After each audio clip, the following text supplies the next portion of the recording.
Rally നടക്കുന്നൊരു ഘട്ടമാണിത്. 10,000 ആളുകളുടെ ഒരു റാലിയെ കുറിച്ച് ഞാൻ ഇന്നലെ പത്രത്തിൽ വായിച്ചു. 10,000 ആളുകൾ റോട്ടിലിറങ്ങിയാൽ എന്താ ഉണ്ടാവുക? മണിക്കൂറുകളോളം റോഡ് ബ്ലോക്ക് ആവും. ഷുവർ, എല്ലാവരും അംഗീകരിച്ചു. എന്നാൽ ഞങ്ങൾ ചെയ്യാറില്ല. ഞങ്ങൾ മീൻസ് മുജാഹിദുകൾ, സലഫികൾ. കേരളക്കരയിൽ ഞങ്ങൾക്ക് മാത്രമാണ് പ്രകടനമില്ലാത്തത്, ഞങ്ങൾ മാത്രമാണ് ഹർത്താലുകൾ സംഘടിപ്പിക്കാത്തത്. അത്തരം പഴഞ്ചനായ സമരമുറകളൊന്നുമില്ലാത്ത, ഒരുപക്ഷെ നിങ്ങൾ പറയും ലോകത്ത് ജീവിക്കാൻ പറ്റാത്തവർ, കാലഘട്ടത്തിൻ്റെ ചുവരയിച്ചു വായിക്കാത്തവർ എന്നൊക്കെ നിങ്ങൾ ഞങ്ങളെ പറ്റി പറയും. പക്ഷെ ഒന്നാലോചിച്ചേ, ലക്ഷക്കണക്കിന്, എനിക്ക് തോന്നുന്നത് ഇത്ര സംഘടിതമായി ഇത്രയേറെ യുവാക്കളുള്ള വേറൊരു പ്രസ്ഥാനം, യുവജന പ്രസ്ഥാനം ഓൾ ഇന്ത്യ ലെവലിൽ തന്നെ ഉണ്ടാവില്ല.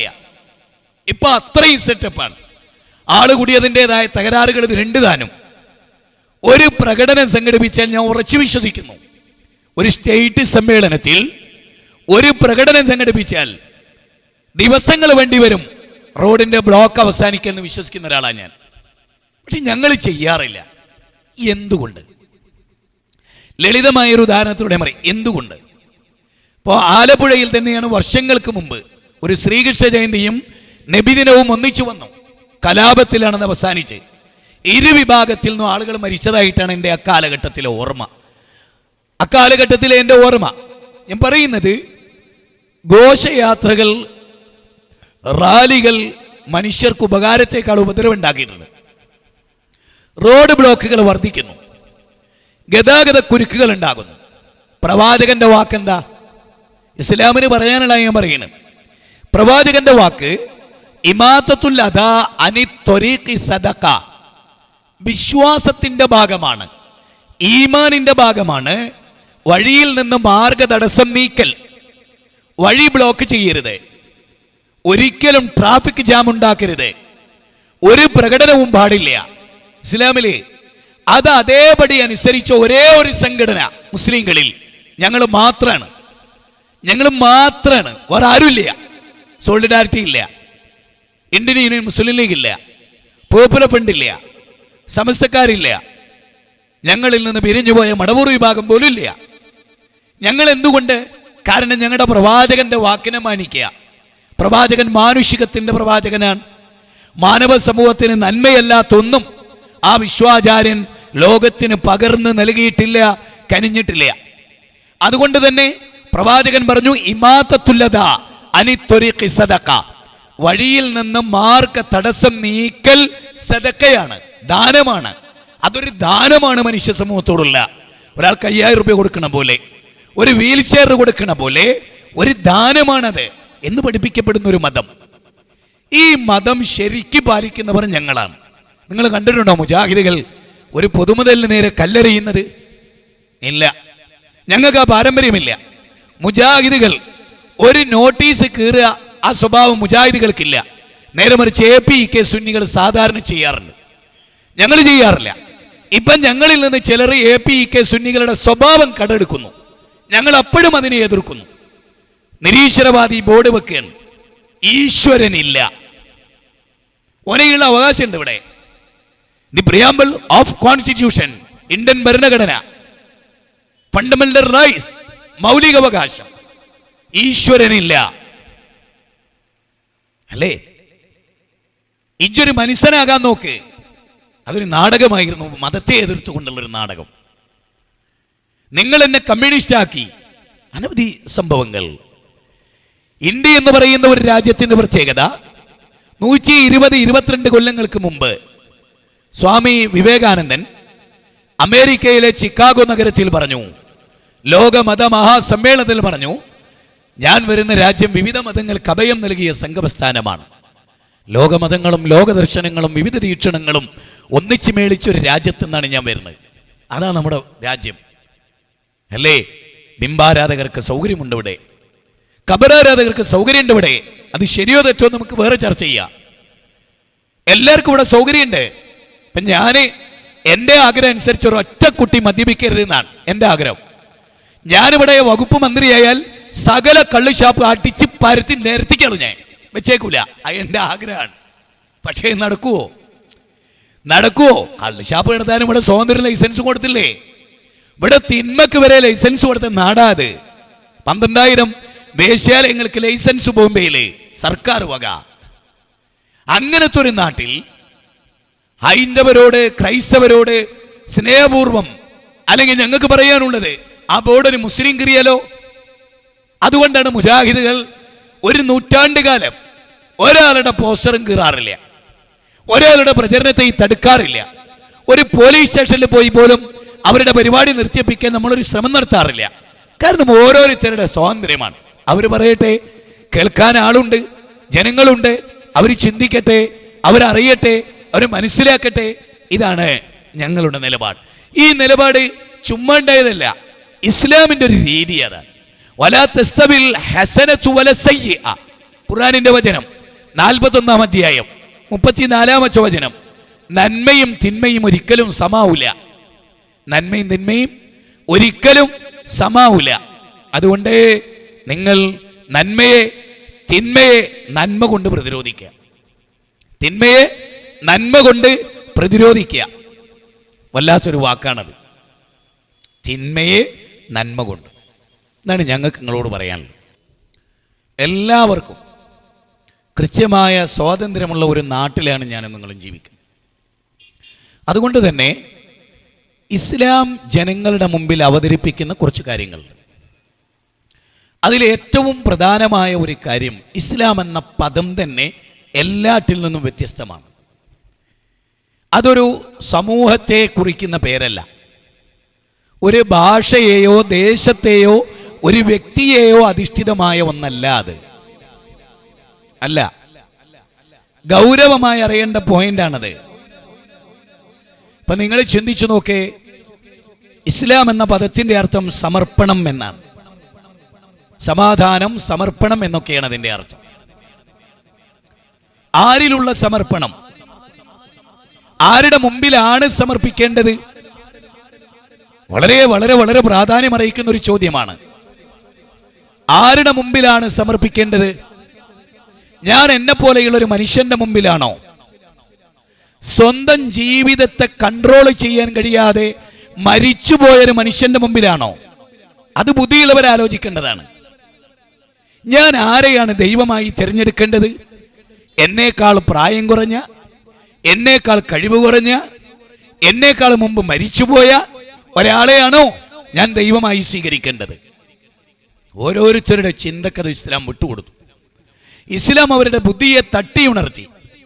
ദൈവത്തെ തിരഞ്ഞെടുക്കുന്നിടത്ത് ചിന്ത ഉണരാൻ ആവശ്യപ്പെട്ടു. ഈ മതം അപാരമാണ്. എനിക്ക് കൗതുകം തോന്നിയിട്ടുണ്ട്.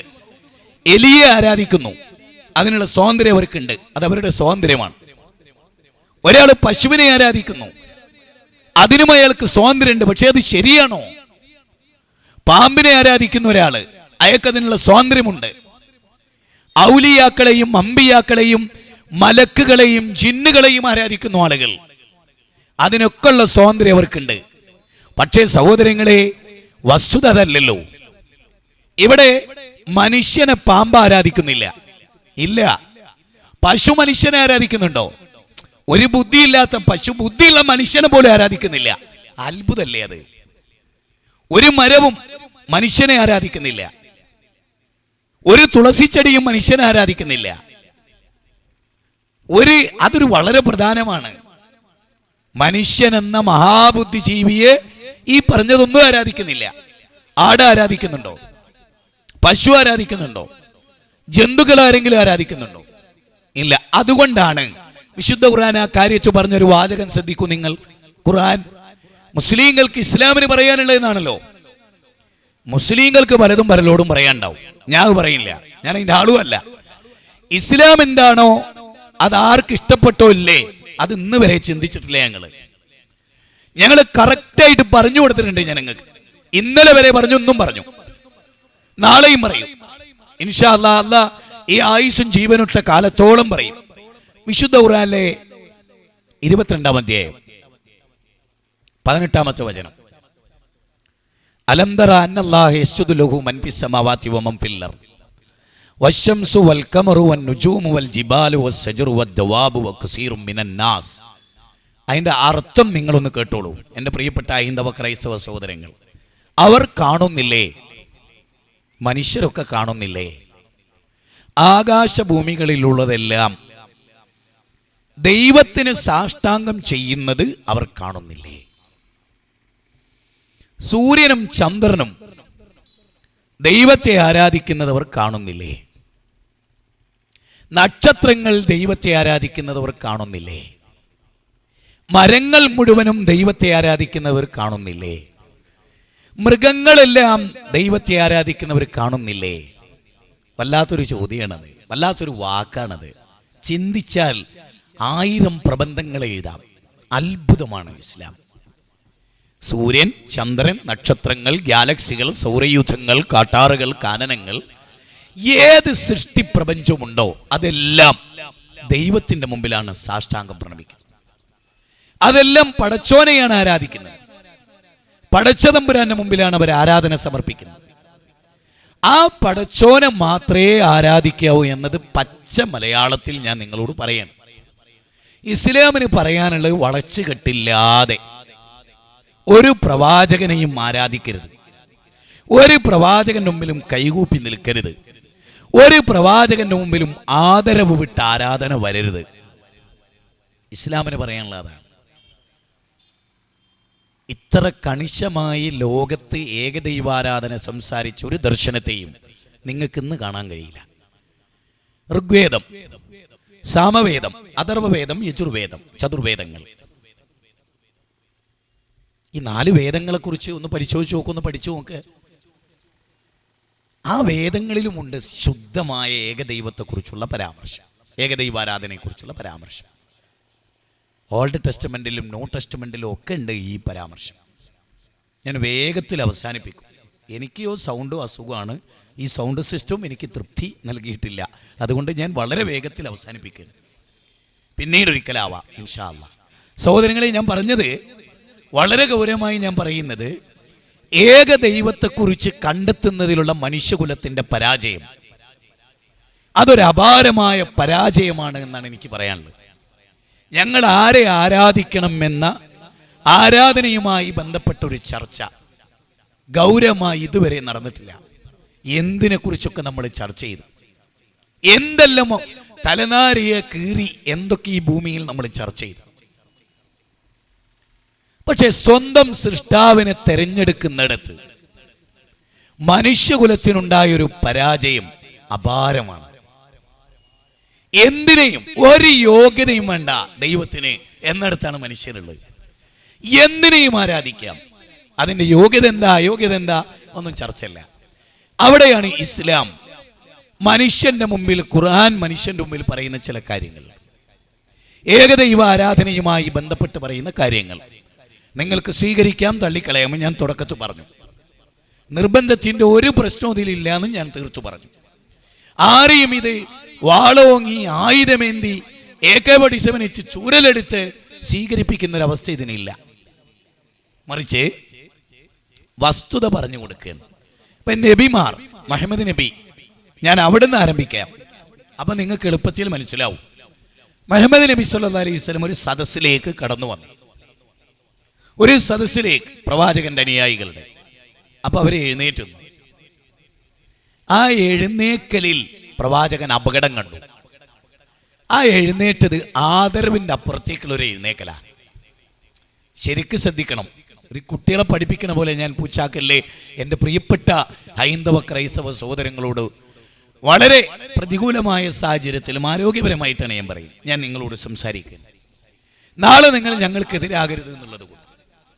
അപ്പൊ നിങ്ങൾ ആലോചിച്ചോ, പ്രവാചകൻ ഒരു സദസ്സിലേക്ക് കയറി വരികയാണ്. ആ സദസ്സിലുള്ള ആളുകൾ എഴുന്നേറ്റു നിന്നു. ആ എഴുന്നേൽക്കലിനെ അല്ല പ്രവാചകൻ എതിർത്ത്. പിന്നെ എന്താണ്? ആ എഴുന്നേക്കലിൽ ഒരസംതൃപ്തിയുടെ വശമുണ്ടായി. ആദരവല്ല കണ്ടത്, ആരാധനയിലേക്ക് മാറിപ്പോവോ എന്ന് പ്രവാചകൻ ഭയപ്പെട്ടു. അതുകൊണ്ട് ആ പ്രവാചകൻ അവരെ പറഞ്ഞു പഠിപ്പിച്ചെന്തറിയോ? ഇങ്ങനെ എഴുന്നേറ്റ് നിന്നിട്ട് ഒരു സമൂഹത്തിന് പിഴവ് പറ്റിയിട്ടുണ്ട് ക്രിസ്ത്യാനികൾക്ക്. പ്രവാചകന്റെ വാക്കാണ് അത്. ക്രൈസ്തവർ ശരിക്കും ചിന്തിക്കണം. അതെന്താ? ലാ തതുറൂനി കമാ അത്റത്തിൻ നസാറ ഈസബിനു മറിയം. ക്രൈസ്തവർ മറിയമിന്റെ പുത്രൻ ഈസയെ ആദരിച്ച പോലെ നിങ്ങൾ എന്നെ ആദരിക്കരുത്. അപ്പൊ ആദരവ് വേണ്ടെന്നല്ല, ക്രൈസ്തവർക്ക് ആദരവിൽ അതിരുവിട്ടു. അത് ഞാൻ നിങ്ങളിലും കാണുന്നു. ഈ എഴുന്നേക്കലിൽ അപകടമാണ്. കണ്ടോ ഇസ്ലാമിന്റെ ഒരു പ്രത്യേകത? കണ്ടോ, ഒരു വ്യക്തിക്കും, മനുഷ്യനായി പിറന്ന ഒരു വ്യക്തിക്കും അപ്രമാദിത്വം കൽപ്പിക്കരുത് എന്ന് ഗൗരവമായ പഠനം ക്രിസ്ത്യാനികൾക്ക് സംഭവിച്ചാൽ ദൈവത്തിന്റെ പുത്രൻ എന്നവർ പറഞ്ഞു. നൊണ, കളവ് ബൈബിള് കൊണ്ട് പോലും തെളിയിക്കാൻ കഴിയില്ല. ഞാൻ അടിയുറച്ച് വിശ്വസിക്കുന്നു, ബൈബിള് കൊണ്ട് പോലും യേശുക്രിസ്തു ദൈവത്തിന്റെ പുത്രനെ തെളിയിക്കാൻ കഴിയില്ല. കാരണം ദൈവത്തിന്റെ പുത്രന്മാർ എന്ന് ബൈബിളിൽ അപ്പോസ്തലന്മാരെ കുറിച്ച് പറയുന്നുണ്ട്. സമാധാനം ഉണ്ടാക്കുന്നവരൊക്കെ ദൈവത്തിന്റെ പുത്രന്മാർ. അതിനെങ്ങനെ വ്യാഖ്യാനിക്കും? എങ്ങനെ വ്യാഖ്യാനിക്കും? ഒരുപാട് ആളുകളെ പുത്രൻ എന്ന അർത്ഥത്തിൽ ബൈബിൾ പ്രയോഗിച്ചിട്ടുണ്ട്. യേശുക്രിസ്തുവിന് മാത്രമല്ല, പിന്നെ പിതാവില്ലാതെ ജനിച്ചത് കൊണ്ടാണ് ദൈവത്തിന്റെ പുത്രനാകുന്നതെങ്കിൽ ആദാം പിതാവും മാതാവും ഇല്ലാതെ ജനിച്ചു. അപ്പൊ അതെന്താവണോ? സാക്ഷാൽ ദൈവമാകണം അല്ലേ? ക്രൈസ്തവാദ പ്രകാരം പിതാവും പുത്രനും ഇല്ലാതെ അല്ലേ ഉണ്ടായില്ലേ? മറിയമിന്റെ ഹവ്വാ ബീവിയുടെ ബാപ്പാരാ? ഉമ്മയാരാ? ഉമ്മ ഉണ്ടോ? ഉണ്ടോ? ആദമിന്റെ ഭാര്യയല്ലെന്നാ. അപ്പൊ ഏറ്റവും വലിയ ദേവിയാകണ്ടേ ഹവ്വാ ബീവി അല്ലേ? അല്ലേ? എന്താ യേശുക്രിസ്തു പിതാവില്ല എന്നുള്ളതുകൊണ്ട് മാത്രം ദൈവപുത്രനാകെങ്കിൽ ഇതൊക്കെ ആവണ്ടേ? അപ്പൊ വസ്തുതക്ക് നിരക്കാത്തൊരു വിശ്വാസമാണത്. ദൈവത്തിന് ഏറ്റവും കോപമുള്ള വിശ്വാസം. മാത്രമല്ല, യേശുക്രിസ്തുവിനോട് ചോദിച്ചു, ഗുരു പ്രഭോ, ഏറ്റവും പ്രധാനമായ കൽപ്പന ഏതാണ്? അപ്പൊ പറഞ്ഞു, മാർക്കോസിലെ 12-ാം അധ്യായം, തെളിവാണ് ഞാൻ പറയുന്നത്, 29-ാമത്തെ വചനം. ഇസ്രായേലേ കേൾക്ക, നമ്മുടെ ദൈവമായ കർത്താവ്, ഏക കർത്താവ്, അവനെ പൂർണ്ണ ഹൃദയത്തോടെ പൂർണ്ണാത്മാവോടെ ആരാധിക്കുക, സ്നേഹിക്കുക. എത്ര ക്ലിയറാണ്! ഇസ്രായേലേ കേട്ടാലും നമ്മുടെ ദൈവമായ കർത്താവ്, ഏക കർത്താവ് ഉണ്ടോ? യേശുക്രിസ്തു ഉൾപ്പെടെ നമ്മുടെ ദൈവം അവൻ ഏകനാണ്. കുൽ ഹുവല്ലാഹു അഹദ്, അല്ല ഏകനാണ്. ഉണ്ടോ? ത്വമേകം ശരണ്യം ത്വമേകം വരണ്യം ത്വമേകം ജഗത്കാരണം വിശ്വരൂപം. മഹാനിർവാണ സ്തോത്രത്തിലെ മനോഹരമായ ശ്ലോകമാണ്. എന്റെ പ്രാർത്ഥനകളകിലവും ഏകനായ ദൈവത്തിനാണ്. എന്റെ വഴിപാടുകൾ ഏകനായ ദൈവത്തിനാണ്. നീ ജഗത്തിന്റെ ദൈവമാണ്, ലോകത്തിന്റെ സൃഷ്ടാവാണ്. ആ ലോകത്തിന്റെ സൃഷ്ടാവായ നിന്നെ ഞങ്ങൾ ആരാധിക്കുന്നു. എത്ര ഉജ്ജ്വലമാണ്! നേരെ മറിച്ച് മറ്റേതൊക്കെ എന്താ അറിയോ? കേട്ടോ, കേട്ടില്ലേ, സ്വീകരിച്ചോ, കേൾക്കുവോ, അറിയോ, സംശയങ്ങളാണ്. ദൈവത്തെക്കുറിച്ച് ആ സംശയമില്ല. ഒരു ഭക്തനായ മനുഷ്യൻ, നിങ്ങൾക്ക് ആർക്കെങ്കിലും അഭിപ്രായം ഉണ്ടോ ശ്രീരാമനാണ് സൂര്യനെ സൃഷ്ടിച്ചത്? എന്നാ അത് പറ. ശ്രീകൃഷ്ണനെയാണ് സൂര്യനെ സൃഷ്ടിച്ചെന്ന അഭിപ്രായം ഉണ്ടോ? ഒരു ഹിന്ദുവിനില്ല, ഒരു ക്രിസ്ത്യാനിക്കും ഇല്ല. ഇല്ല. മുസ്ലിങ്ങൾക്ക് ഉണ്ടോ? ഇല്ല. നമ്മൾ ഇങ്ങനെ ചിന്തിച്ചോളൂ. ചുരുക്കി പറയാം, വളരെ ലളിതമായി സൂചന കൊണ്ട് മനസ്സിലാവും. മനുഷ്യർ ഈ ലോകത്ത് വന്നിട്ട് എത്രയേ? ചുരുങ്ങിയൊരു കാലല്ലേ ആയിട്ടുള്ളൂ അല്ലേ? മനുഷ്യരല്ലേ ഇല്ലാത്ത ഒരു കാലം, മനുഷ്യരാരുമില്ലാത്തൊരു കാലം. അതുകൊണ്ട് തന്നെ അന്ന് മതവുമില്ല, അതുകൊണ്ട് തന്നെ അന്ന് ക്ഷേത്രവും ഇല്ല, അതുകൊണ്ട് തന്നെ അന്ന് ചർച്ചില്ല, അതുകൊണ്ട് തന്നെ അന്ന് പള്ളിയില്ല, അതുകൊണ്ട് അന്ന് സിനഗോഗുകളില്ല, ആരാധനാലയങ്ങളില്ല. ശരി, മനുഷ്യവാസമില്ലാത്ത ഒരു കാലഘട്ടത്തിൽ ആകാശവും ഭൂമിയും സൂര്യനും ചന്ദ്രനും ഉണ്ടെങ്കിൽ അതാരാ സൃഷ്ടിച്ച്? അതിനൊരു മറുപടി നിങ്ങൾ ഞങ്ങൾക്ക് തരണം, മുസ്ലിങ്ങൾക്ക്, പ്രത്യേകിച്ച് മുജാഹിദുകൾക്ക്. മനുഷ്യവാസമില്ലാത്തൊരു കാലത്ത്, അന്ന് മതവുമില്ല, ആരാധനാലയമില്ല, ഒന്നുമില്ല. അന്ന് ആകാശഭൂമികളെ ഇതാ ഈ ചന്ദ്രനെയും സൂര്യനെയും ഒക്കെ സംവിധാനിച്ചൊരു സംവിധായകനുണ്ടല്ലോ. അതാരാ മാധവേട്ട? അതാരാ ഭാസ്കര? അതാരാ സുരേന്ദ്ര? അതാരാ ദേവദാസേ? ആ അള്ളാഹുവിനെ അവനെ ആരാധിക്കണം എന്നാണ് ഖുർആൻ പറയുന്നത്, ഇസ്ലാം പറയുന്നത്. Point number 1.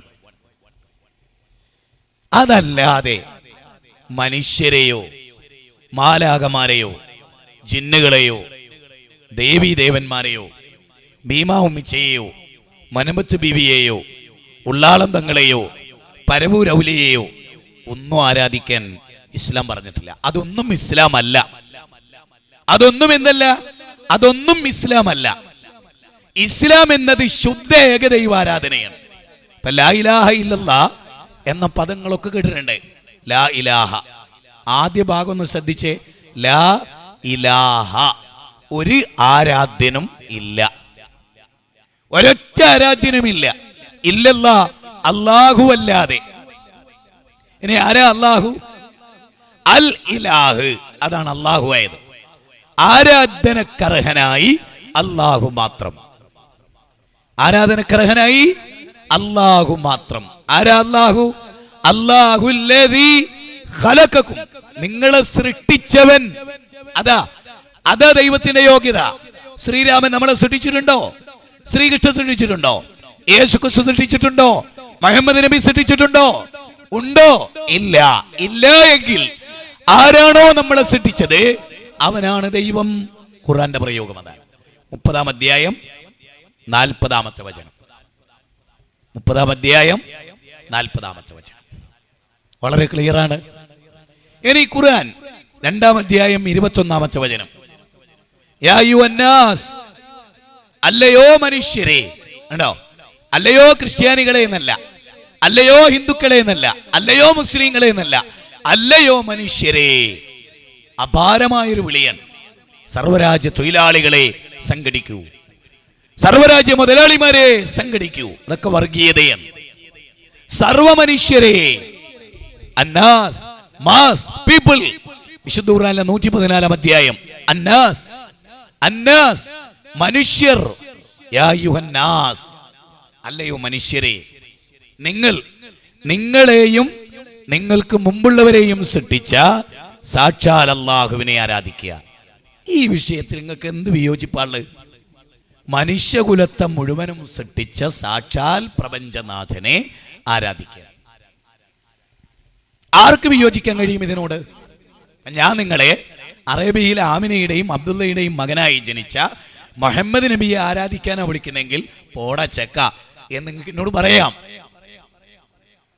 ദാപരയുഗവും ത്രേതായുഗവും കഴിഞ്ഞ് കലിയുഗത്തിലെ ഏതെങ്കിലും ഒരാളോട് മാതാമൃതാന്തമയെ ആരാധിക്കുന്ന ഞങ്ങളോട് പറയണമെങ്കിൽ പോടച്ചക്ക, ഞങ്ങളുടെ അച്ഛനും അച്ഛൻ്റെ അമ്മയെ ആരാധിച്ചത് ആരെയാ എന്ന് ചോദിച്ചാൽ അന്ന് അമ്മല്ല, അന്ന് അമ്മല്ല. അപ്പൊ അവരാരെ ആരാധിച്ചു എന്ന് ചോദിച്ചാൽ അവിടെയാണ് ഇസ്ലാം. ഇസ്ലാമിന്റെ ഒരു പ്രത്യേകത ശ്രദ്ധിച്ചോ നിങ്ങൾ? അതായത് ഞാനതൊരു സംഭവത്തിലൂടെ പഠിപ്പിക്കാം. ഞാൻ ട്രെയിനിൽ ഇങ്ങനെ യാത്ര പോവാണ്. അപ്പൊ എൻ്റെ തൊട്ടടുത്ത് രമേശൻ നായർ. അപ്പൊ ഞാൻ അദ്ദേഹത്തിൻ്റെ മാലയുടെ ലോക്കറ്റിൽ മാതാമൃതാനന്ദമയുടെ പിക്ചർ കണ്ടപ്പോൾ ഞാൻ ചോദിച്ചു, അങ്ങൊരമ്മ ഭക്തനാണല്ലേ? ആ അതെ. അമ്മയെ വിളിച്ചു പ്രാർത്ഥിക്കാറുണ്ടോ? ആ ഉണ്ട്. ഞാൻ ചോദിച്ചു, നിങ്ങൾക്ക് എത്ര വയസ്സായി? എനിക്ക് 60 വയസ്സ്. അമ്മക്കോ? 54. അപ്പൊ 6 കൊല്ലം മുമ്പ്, ദൈവത്തെക്കാൾ മുമ്പ് നിങ്ങളുണ്ട് ഇവിടെ.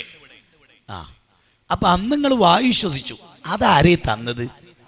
നിങ്ങൾ വെള്ളം കുടിച്ചു, അതാരേ തന്നത്? അവൻ്റെ മുഖത്തേക്ക് അയാൾ കുറേ സമയം നോക്കി. സംഗതി ക്ലിക്ക് ചെയ്ത ചോദ്യം. മറുപടി ഇല്ല.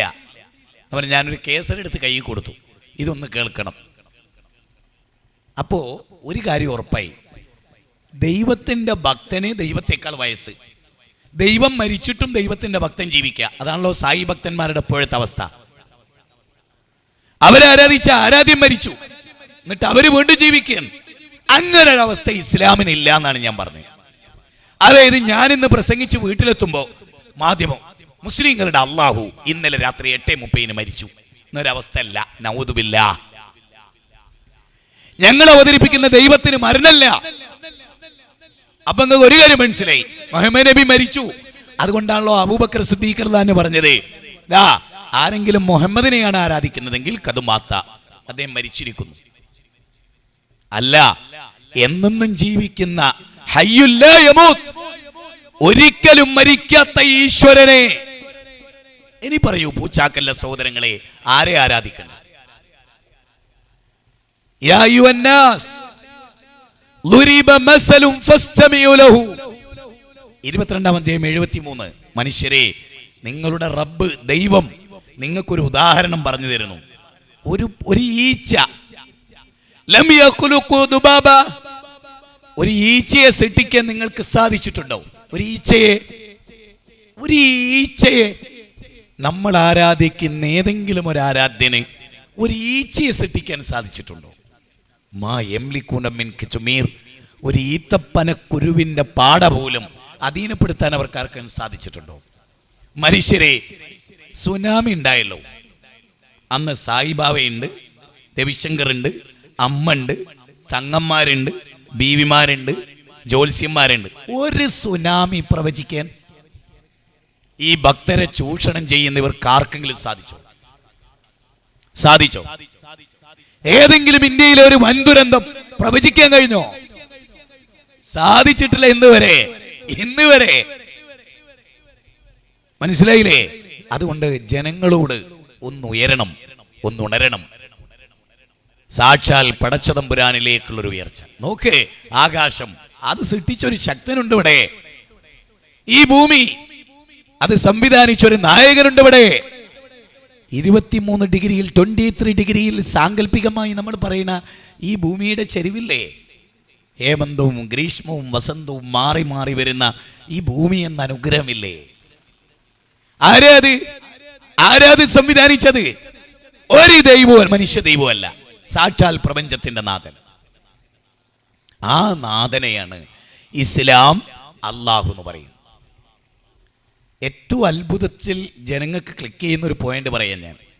ആദ്യ പിതാവായ ആദാം, ആ ആദാം ഏതൊരു ദൈവത്തോടാണോ പ്രാർത്ഥിച്ചത്, നോഹ പ്രവാചകൻ അതേ ദൈവത്തോടാണ് 950 വർഷം ജീവിച്ചിട്ടും പ്രാർത്ഥിച്ചത്. അപ്പൊ ആദം നബിയുടെ ദൈവത്തെ മാറ്റി വേറൊരു ദൈവത്തെ സ്വീകരിക്കേണ്ടി വന്നിട്ടില്ല നോഹ പ്രവാചകൻ, അബ്രഹാം, അവരെല്ലാം ഒരൊറ്റ ദൈവത്തെ മനുഷ്യകുലത്തിന്റെ തുടക്കം മുതൽ പ്രവാചക പരമ്പരയുടെ ഒടുക്കം വരെ അവരെല്ലാം ഒറ്റ ദൈവത്തിലേക്ക് ക്ഷണിച്ചു. അതായത് 100 കൊല്ലം കൊണ്ട് മരിച്ചൊരു ദൈവം, പിന്നെ വേറൊരു ദൈവം, ആ ദൈവം മരിച്ചപ്പം വേറൊരു ദൈവം, ആ ദൈവം മരിച്ചപ്പം വേറൊരു ദൈവം. അങ്ങനെ ഒരു അവസ്ഥ ഇസ്ലാമിനില്ല. ഇസ്ലാം ഒരൊറ്റ ദൈവത്തെ പരിചയപ്പെടുത്തി. ഈ അണ്ഡഘടാഹത്തിന്റെ ജഗതീശ്വരൻ ഏകം സദ്ബഹുദാ വിപ്രാവദന്തി യോ ദേവാനാം നാമധായേകേവ ഓം സദേ സമസ്തേ സർവലോകാശ്രയായ. ഏകനായ ദൈവം, പ്രപഞ്ചത്തിന്റെ നാഥൻ. മത്തായിയുടെ സുവിശേഷം 7-ാം അധ്യായം 21 പറയാണ്, കർത്താവേ കർത്താവേ എന്ന് എന്നെ വിളിക്കുന്ന ഏവരുമല്ല, സ്വർഗസ്ഥനായ എൻ്റെ പിതാവിൻ്റെ ഹിതം ചെയ്യുന്നവരത്രേ സ്വർഗരാജ്യത്തിൽ പ്രവേശിക്കുന്നത്. കണ്ടോ? വളരെ കണിശമാണ്, വളരെ കണിശമാണ്. സഹോദരങ്ങളെ, നിങ്ങളൊന്ന് ആലോചിച്ചു നോക്കൂ. നമ്മൾ പാനം ചെയ്യുന്ന പാനജലം എല്ലാവരെയും ബന്ധപ്പെട്ട് കിടക്കുന്ന ഒരു സംഗതിയാണല്ലോ. ഒരു നിരീശ്വരവാദി പറയാണെന്ത്, എനിക്ക് വെള്ളം വേണ്ട, പറയാൻ പറ്റില്ലല്ലോ. ഒരു നിരീശ്വരവാദി അവൻ പറയണെന്ത്, എനിക്ക് വെള്ളം വേണ്ട, പടച്ചോന്റെ വെള്ളം എനിക്ക് വേണ്ട. എന്തായിരിക്കും അവസ്ഥ? ഈ വെള്ളം, അതിനെക്കുറിച്ച് മാത്രം ഒന്ന് ആലോചിച്ച് നോക്ക്. അത് നൽകിയ പടച്ചോനെ കണ്ടെത്താൻ കഴിഞ്ഞോ നമുക്ക്? എന്നെ സ്ട്രൈക്ക് ചെയ്തിട്ടുള്ള ഒരു സംഭവമാണ്. ദശരഥ മഹാരാജാവ് പുത്രകാമേഷ്ടി യാഗം നടത്തി. യാഗത്തിൻ്റെ അന്തിമഘട്ടത്തിലാണ് ശൃംഗമുനി പായസാന്നം നൽകി കൈകേയി, കൗസല്യ, സുമിത്ര മൂവരും ഗർഭം ധരിച്ച് കൗസല്യയുടെ പുത്രനായിട്ട് ശ്രീരാമൻ ജനിക്കുന്നത്. ഈ ശ്രീരാമൻ്റെ അച്ഛൻ ഒരു ശാപമേറ്റിരുന്നു, പുത്രദുഃഖത്താൽ നീ മരിക്കട്ടെ എന്ന്. എൻ്റെ പശ്ചാത്തലം, ഒരു തടാകത്തിൽ ഒരു മുനി കുടത്തിൽ വെള്ളം എടുക്കുമ്പോൾ ആ കുളുകുളു എന്നുള്ള ശബ്ദം കേട്ടപ്പോൾ ശബ്ദം കേട്ട ദിക്കിലേക്ക് ദശരഥ മഹാരാജാവ് അത് ആനയെന്ന് വിചാരിച്ചിട്ട് അമ്പ് തൊടുത്തു. എൻ്റെ കുട്ടിക്കാലത്ത് ഞാൻ പഠിച്ചതാണ്, മലയാളമായിരുന്നു എൻ്റെ സബ്ജക്റ്റ്. അന്ന് എൻ്റെ അധ്യാപകർ എന്നെ പഠിപ്പിച്ചൊരു ഓർമ്മയാണ്. അവിടെ ഞാൻ ചിന്തിച്ച പോയിന്റ് അതാണ് ഞാൻ പോയിന്റായിട്ട് പറയുന്നത്. ശ്രീരാമൻ ജനിക്കുന്നതിന് മുമ്പ് തന്നെ തടാകമുണ്ട് എന്ന് വന്നു. കാരണം ആ തടാകത്തിൽ നിന്ന് വെള്ളമെടുക്കുമ്പോഴാണ് ആനയെ തെറ്റിദ്ധരിച്ചിട്ട് എന്ത് ചെയ്ത് അമ്പെയ്ത്. ആര്? ശ്രീരാമന്റെ അച്ഛൻ. അപ്പൊ ശ്രീരാമനല്ല തടാകം ഉണ്ടാക്കിയെന്ന് ഉറപ്പായി. ആ തടാകം ഉണ്ടാക്കിയവനെ ആരാധിച്ചുകൂടെ എന്നാണ് ഞങ്ങൾ ചോദിക്കുന്നത്. ആ ചോദ്യത്തിൽ വർഗീയത ഉണ്ടോന്നാണ് എനിക്ക് നിങ്ങളോട് ചോദിക്കാനുള്ളത്. വിശുദ്ധ ഖുർആനിലെ വെള്ളത്തെക്കുറിച്ചുള്ള പരാമർശങ്ങളിൽ അനവധി വചനങ്ങളുണ്ട്. അതിലെ 3 സൂക്തങ്ങളാണ് ഞാൻ ഉദ്ധരിച്ച്. ഞെട്ടിപ്പോകുക വചനം, അപാരമാണ് ആ വചനം. അഫറഅയ്തുമുൽ മാഅല്ലദീ തശ്റബൂൻ, അഫറഅയ്തുമുൽ മാഅല്ലദീ തശ്റബൂൻ,